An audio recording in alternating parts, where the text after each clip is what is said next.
الاستعارة. مفهوم الاستعارة: الاستعارة المكنية والاستعارة التصريحية وأسرار الجمال في مفهوم الاستعارة: الاستعارة تشبيه حذف أحد طرفيه وهو المشبه أو المشبه به. تشبيه حذف أحد طرفيه وهو المشبه أو المشبه به. نقول: شاهدت أسدا يطلق النار على الأعداء. شاهدت أسدا يطلق النار على الأعداء.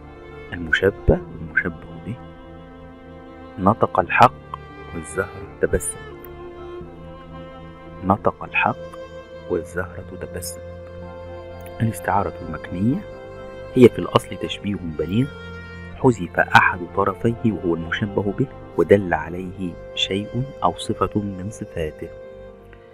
المشبه زائد صفة من صفات المشبه به يساوي استعارة مكن. الدنيا تبسمت.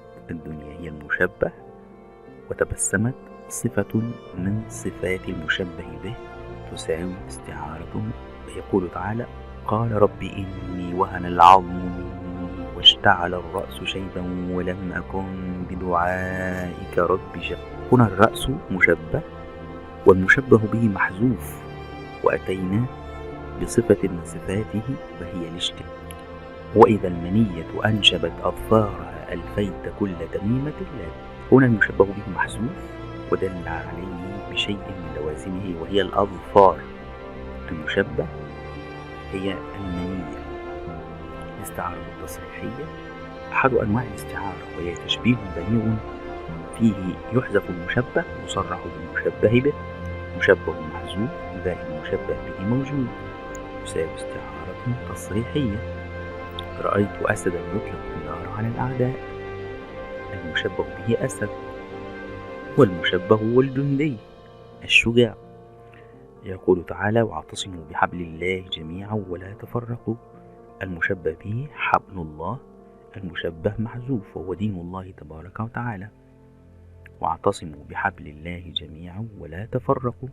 يقول: أرسل القائد عيونه لاستطلاع أخبار العدو. عيونه مشبه به والمشبه محذوف وهم رجال الاستطلاع.